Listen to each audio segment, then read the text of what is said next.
Yes, also one more thing, right? A lot of you have texted me asking for how to join the theory class, revision class. I wasn't able to, actually respond to all the messages, right? If anyone is interested, you all can join from March, right? I didn't respond last week also because no point joining from February anyway, right? If you are interested, you all can join from March, right? That is a paid class, right? So I will not, there is no thing that saying that you have to join. If anyone doesn't have a class, if you're interested, you all can, right? So because I've got a lot of calls and messages, I wasn't able to respond. So maybe some of you all also can be in that list, right? So you all can join from this thing. How the class works is usually we will send printed tutes. Class will happen on Zoom like this. The recordings will be given to you on our website. You can watch the recordings any amount of times until A levels. No restriction. Only thing is you can't share your account with anyone else, then it gets blocked. Right? Apart from that, you can watch the same recording even 10 times, no problem. Until you do A levels, the recording is there, right? Tute will be printed and couriered. You have to pay the courier charge and collect the tute, right? So courier charge will depend on where you live, right? So every month, once you pay the fee, the tutes for that month will be couriered. So we are doing unit number 8. We are starting unit number 8 in our theory class and unit number 7 in the revision class in March, right? The plan is by March, April, to finish all the 12 units. So by the end of April, I will finish all the 12 units. So March and April, we'll be doing a lot of units, right? So if you're looking at, right, you can join, right? It can be very, very beneficial. That's up to you to make a decision, right? So 2016, question number 1, right? So we'll go into this. The concept of scarcity in economics refers to a condition where what can you say, guys? Scarcity. Society is not utilizing all of its available resources. People wants can never be satisfied by available resources. Some members of each society live in poverty. Too many frivolous goods and services are produced at the expense of a social desirable goods and services. Production is efficient and distribution is inefficient. What is scarcity, guys? Now, when you guys don't go with the longest answer, right? Just the longest answer is not always the correct answer, right? What is scarcity? What can you say? What is scarcity, guys? Scarcity is about, right? Now, think, guys, how do we get scarcity? We have what? We have limited, right? Limited resources, and we have unlimited wants, right?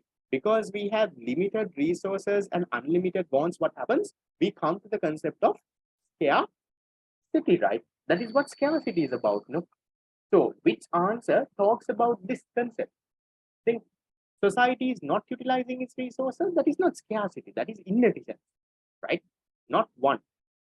People's wants can never be satisfied by available resources. Yes. Why? Because people's wants are unlimited. Given that people's wants are unlimited, it can never be satisfied by the available resources, right? So that can be your answer. We'll look at the, right? So given that this, right, it can't. Then some members live in poverty. Poverty means you don't even have the money to satisfy your basic human needs. Now, scarcity is not that, guys, right? Now, for example, even Bill Gates has scarcity, right? But can you say Bill Gates is in poverty? No, one of the richest people in the world, right? But he also doesn't have enough resource satisfying all his wants because his wants are unlimited. Maybe he wants to buy Apple. He doesn't have the money to buy Apple. He wants to have his own planet. He doesn't have the resources to do that. So even his wants are unlimited, but he doesn't have the resources for that. So scarcity doesn't mean poverty, guys. Poverty means you don't have the money to satisfy your basic needs even. No food, no clothes, right? That is what poverty is. We'll talk about that in unit number 11 and 12, right? Interesting part. And some of you all told me fourth one, guys. Now, what is this frivolous? What does this mean, guys? When we see a big word, that is not the answer, but what does frivolous mean? Yes, frivolous means like unwanted, useless, right? Unnecessary. Yeah. So they are saying too many frivolous goods. You're producing a lot of unnecessary goods are produced at the expense of social desirable goods. So they are saying without producing what you actually want, You're producing some useless goods. Now, that is not scarcity. That you can say is allocative inefficiency. You're not producing what you socially desirably want. You're not producing what the society wants. You're producing some nonsense, some frivolous goods, some useless goods. That you can say as what? Right? That you can define as allocative inefficiency. Right? Not efficiency. Allocative efficiency means you're producing what the society wants. This you can say is allocative inefficient. Right? Then production is efficient, but distribution is inefficient. That is not scarcity again. Right? Is that fine, guys? I okay. 2016 answer number 2. Yeah, done. Right. Then we'll go to question 2. The production possibility, yeah, easy one. Now this is same question. Can you see? Same thing they're asking it in different ways. Production possibility curve boundaries are drawn concave. What should come to your mind when they say concave? When they say concave, what are the things that has to come to your mind now? Things that has to come to your mind are increasing opportunity cost, right? Can you tell me a few more things that has to come to your mind? Increasing opportunity cost, that is one thing that might come to your mind. What else? Right? The heterogeneous resources are not the same, right? That has to come to your mind. Okay, resources. Then resources efficient in one industry, not efficient for the other. Technology is different. Those kind of things have to now come into your mind, right? Okay, no perfect substitutes, exact, right? Not perfect substitutes, not perfect. Okay, then see, what can you say? Reflects the decreasing opportunity cost of producing more of a good, scarcity of resources in the economy, constant opportunity cost, unfair distribution, increase of demand. Diminishing margins, again, no guys, right? What do you all think? Concave, which one? Come on, easy one. Give me an answer. Reflects what? When the moment you say concave, right? That is a very easy thing. We discussed all of that in the last class. Going to the next. Number 3. In a free market economy, which of the following is incorrect? Incorrect, wrong, right? Okay, we'll go one by one. Tell me yes or no, right? I want all of y'all tell me yes or no. Okay. Prices, how many questions more? I don't know. I will go until 7. I'll give you all a break once 16 is done. There are around 3 more questions in 26. Okay. Prices allocate resources equally among competing production sectors in the economy. What do you all think, guys? Does price allocate resources equally in a market economy? Like, for example, okay, this much of labor for schools, this much of labor for hospitals, this much of labor for this, right? Can you say? No, right? It will allocate resources to whatever that is more profitable. Now, let's say if drugs and alcohol is more profitable, they will allocate all the resources to produce that. So, a market economy, you can't say price allocate resources equally. No, right? So this is not really correct. Maybe this can be the answer also. We look at the others, we look, right? Prices indicate relative scarcity and cost of producing goods and services. Price indicates scarcity. What do you all think? Yes, right. Now, for example, think if a good is scarce, what do you think the price for that good would be? A good is scarce, right? It's very hard to find that good, right? What do you think? Price will be high, no?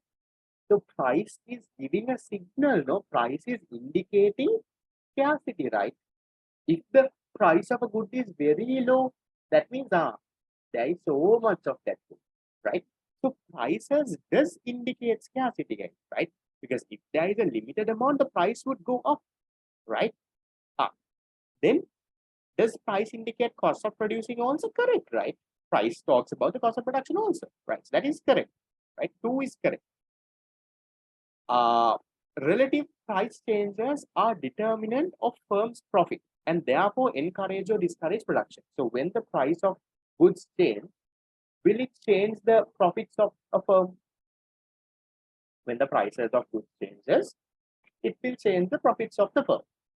When the profits change, will it encourage or discourage production? Yes, no. Now, for example, let's say my class fees increase. My profits increase. Now I am encouraged to produce more. My class fees goes down, profit goes down. Now I'm discouraged. So yes, prices will determine the profit and that will encourage. That is also correct, right? Prices are measures of consumers' willingness to pay for goods and services. What do you think? Again, yes, guys. Now, for example, remember we study at one point, the price is equal to marginal benefit. Do you remember that? Yeah. Okay. How many of you all think that the iPhone is too expensive, overpriced? How many of you all think that the iPhone is too expensive for the price that they are selling? Now, let's say, I don't know, the 14 is, I don't know, like 14 Pro, if you take 1 TB, it's around, I don't know, some close to around 800,000 also, right? Why are you thinking it's overpriced? You're thinking that it's overpriced because the you're not the benefit and the price is not matching. You feel that for 700,000 it's not worth, right?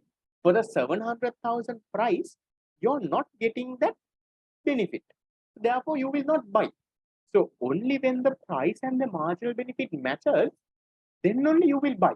Now, for example, now if you think right now, let's say I am saying from next month onwards, children, this class is a paid class. I am saying right now, past paper class, I will not do for free. I will charge 1,000 rupees a month. So now you will think, right, is it really worth 1,000?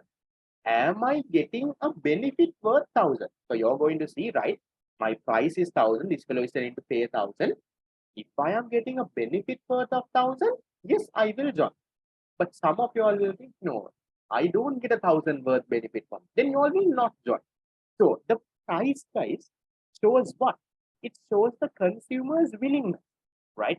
Now, that is an important part as well. In our syllabus, we don't go into very detail about marginal benefit and all. But remember, price is a measure of the consumer's willingness. That means the consumer is willing to pay that price. Okay. Then price signals to consumers. Okay. Price signals to consumers how much they must sacrifice to obtain a commodity. What do you all think? Yes, right. Now, for example, a price of a good is 100 rupees means you have to sacrifice 100 rupees to get that good. So all of that, again, yes. Now, this is a bit of a tricky MCQ, guys. So go through one by one again. If you look at the one that is incorrect, it's number one. Number one. Now, you can't say that prices will allocate resources equally. Prices will allocate resources to whatever industry that is more profitable. They will not allocate 10% for food, 10% clothing, 10% motor vehicles, 10% this. No. Whatever that is more profitable, they will allocate most of the resources for that good, right? So you can't say prices allocate resources equal. Is that fine? Step. Okay, right. So back again. First one answer was 2, second one answer was 5, third one that we just discussed, answer is 1. Right. Okay, this is easy. In a competitive market with no externalities, allocative efficiency would exist if price equal 1. Very simple, guys. Allocative efficiency, when the price is equal to the price is equal to marginal cost, right? So we say marginal benefit, or in other words, price has to equal to marginal cost. If that is there, there is what? Allocative efficiency. So which one, guys? I'll talk about this when we come to like a essay question, right? Which one? Okay, answer is number 3. Okay, this is a very basic one, right? So go through your theory part and come again, right? What is this price equals marginal cost? When we come to an essay question, I will explain how it works. First option, correct state. Third one. Isn't the first option correct? No, first option is not a correct statement, right? Prices will not allocate resources equal. Prices will allocate resources to whatever industry that is more profitable. You can't say that prices will allocate resources equally to industries. No. Whatever that is more profitable, they'll allocate more resources and they'll produce more of that. Yeah. So this equally part is what drives it off. Okay. Right. Yes, third question answer was 1. Yes, any question that you all miss, guys, you all can go into this, right? You all can go into the your past paper book and look at the answer, right? Price equals MR. Yes, so that is marginal revenue equals marginal cost, right? Marginal revenue. This is unit number 4, guys. This is profit maximizing level, right? Now, don't confuse allocative efficiency. This is profit maximizing level of output. That is unit number 4, right? We'll talk about the unit number 4. So here they are asking allocative efficiency. Allocative efficiency, profit maximizing level of output are 2 things, right? So don't confuse this part, right? So I'll just state that out, right? This part is unit number 4, right? Keep that aside. Allocative efficiency is where price is. What is externalities? We'll study this, guys, in unit number 8, right? So externalities that are positive, negative, right? We'll talk about all of that. That's unit number 8. Ideally, the lesson that I will be starting the week after in my theory class. Okay, so you all will also study at one point. Okay, right. Then coming to this question 5. Last 2 questions, and then I'll give you all a break. The term human capital refers to what? What is human capital? The labor resource used to make capital equipment, buildings and machinery, the skills and knowledge endowment of the labor force, entrepreneurship and risk-taking ability, labor force employed in the health and education sector. What is human capital? Easy one, guys, not hard come on. If you all know your basic theory, you should be able to answer. Human capital, guys, we say, is the knowledge, the experience, the training, right? The positive health, right? Favorable health. Who has? That your labor has. So which one is your answer? Your answer is the second one. It's not the labor used to make capital equipment. It's not the building and machine. It's not entrepreneurship and risk taking. It's not the labor force employed in the health and education sector. No, right? So it's the knowledge, the skills that your labor force has or your labor resource has. That's the easy one. Done. Last one. Right. Think of this. Potential output. What is potential output? The maximum GDP an economy actually achieved during the last 10 years, right? Actual GDP they achieved during the last 10 years. Second one, achieved during periods when all labor force is employed in tradable goods production, producing sector. Nonsense. A goal that can never be achieved by the economy using all its resources most efficiently. The GDP that could be produced when the country's resources were fully employed at a normal intensity of utilization. The GDP that could be produced when a country's resource fully employed at a maximum intensity of utilization. Yes, what is potential output? What do you all think? We'll cut answers one by one. We'll see, right? If you look at this, the maximum GDP that the economy has actually achieved during the last 10 years, nonsense, right? Actually achieved during the last 10 years, that is not, right? That is not potential.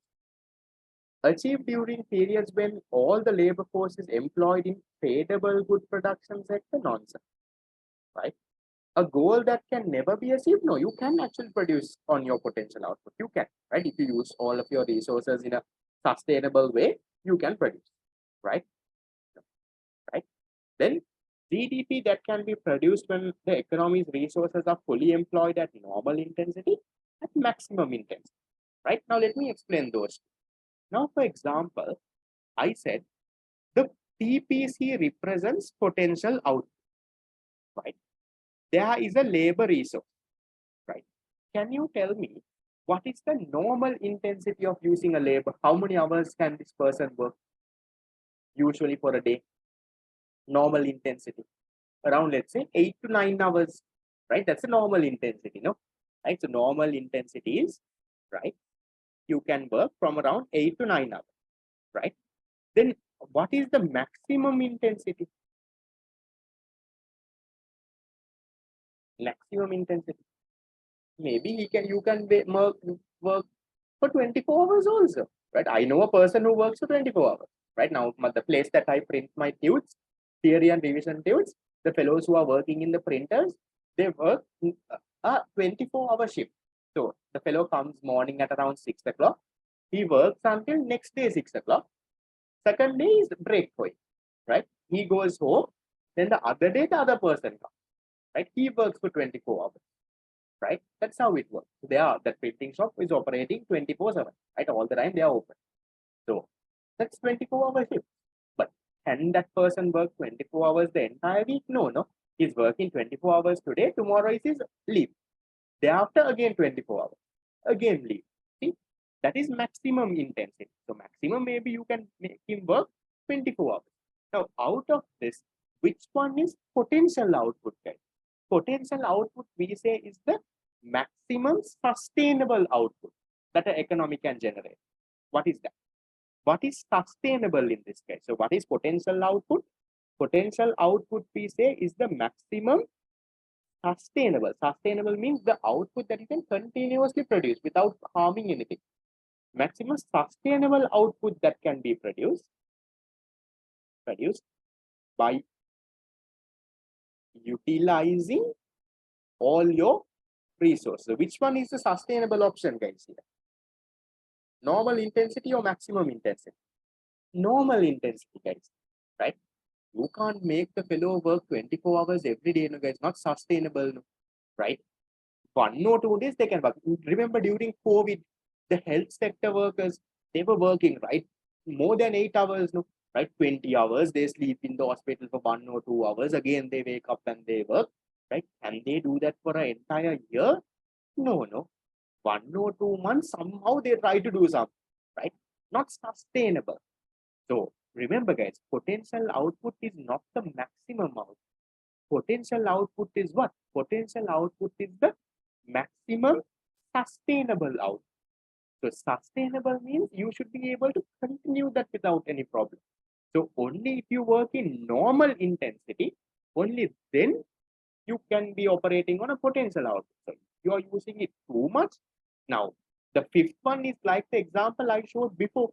If you are using maximum intensity, you might operate outside the PPC also, but that is not sustainable. That's like a temporary thing, right? So actual output is what you actually produce. So potential output is your PPC, right?